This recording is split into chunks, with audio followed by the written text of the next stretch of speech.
Hi, Stick Pals again. I'm going to read to you now from Jeremiah chapter 43. I just laid down chapter 42 today too, so let me just start and we'll see where this goes. But as soon as Jeremiah, whom the Lord their God, I remember, had finished telling all the people all the words of the Lord their God, that is, all these words. And so we just read in chapter 42 that the people had come to Jeremiah to ask Jeremiah to go to God and pray to him on their behalf and to bring back whatever word God had for them from God, regardless of what it was, give it all to him, just be straight up with them, and they were going to do whatever it was that their Lord, their God, would tell them to do. This is how the last chapter ended, and Jeremiah delivered the word. Jeremiah had told them that they needed to stay where they were, which was in Jerusalem and around Israel area, because in Israel territory anyway. But it was because Babylon had, for the second time, sacked Israel and Jerusalem predominantly, and taken away a large number of Jews and killed many, many Jews, of course. And they left the poorest and those that were unnoticed or, behind. And so Jeremiah had told them, because God told Jeremiah, it had nothing to do with what Jeremiah said. It had to do with what God told Jeremiah to say. He said, stay here and prosper and grow and harvest and I'll protect you from what you fear. And so this is the word that Jeremiah just delivered to them, and then this is what they reply here in chapter 43.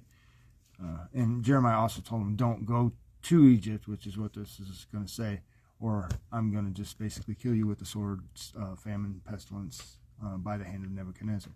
So, here we are at 43. Had finished telling all the people. Verse 2, Azariah, the son of Hoshaiah, and Johanan, the son of Kareah, and all the arrogant men said to Jeremiah, you are telling a lie. The Lord our God has not sent you to say you are not to enter Egypt to reside there. So basically, they called Jeremiah a liar. They're the ones that went to Jeremiah and asked. And I like how it's noted that it says all the arrogant men said to Jeremiah. It wasn't the wise men. It wasn't the humble men. It was the arrogant men who said this. So verse 3, but Baruch the son of Neriah is inciting you against us to give us over into the hand of the Chaldeans, so they will put us to death or exile us to Babylon. So Baruch is Jeremiah's scribe that was provided by God to write the words of Jeremiah down for the book that we're reading right now. So they were blaming it on the scribe. So Johanan the son of Kareah and all the commanders of the forces and all the people did not obey the voice of the Lord to stay in the land of Judah. So they went and did what they wanted anyway, which is exactly the opposite of what they were told to do. But Johanan the son of Kareah and all the commanders of the forces took the entire remnant of Judah who had returned from all the nations to which they had been driven away in order to reside in the land of Judah. So they not only left for themselves, but they took all the people that came back there as well, that the Lord had chased off to all directions. So they were gathered by the Lord to that place. The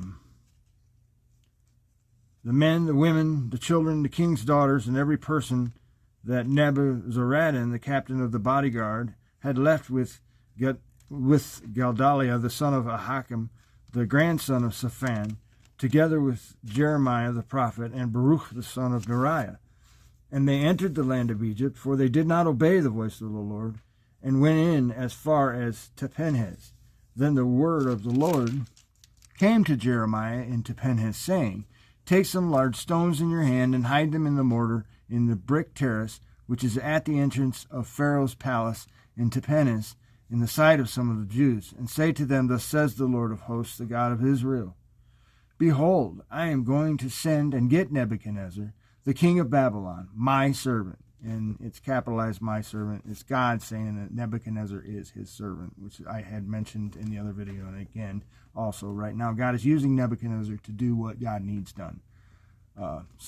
And I am going to set his throne right over these stones that I have hidden, and he will spread his canopy over them. He will also come and strike the land of Egypt. Those who are meant for death will be given over to death, and those for captivity to captivity, and those for the sword to the sword.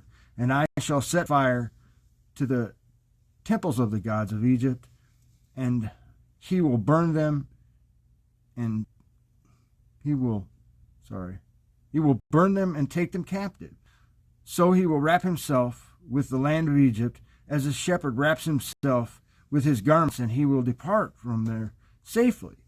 He will also shatter the obelisks of Heliopolis, which is in the land of Egypt, and the temples of the gods of Egypt he will burn with fire.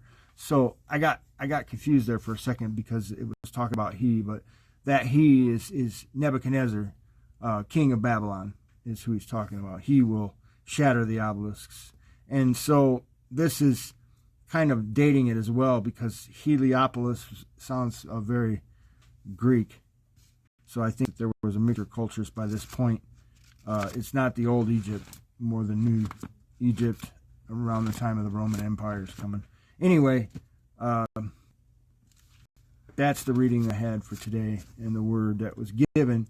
I just want to make note, though, that once again here, God says, Nebuchadnezzar, king of Babylon, my servant. And it's throughout this book, it mentions the fact that Nebuchadnezzar is not doing what Nebuchadnezzar wants to do. He's actually doing these things because of injustice towards God, or the fact that people couldn't listen to what God was saying. Just like at the beginning of this, he gave them a specific set of directions, said, I will protect you. Instead, they went in the opposite direction, and everything went exactly as God said it would, which is the case. God never lies. So God bless, and thanks for watching.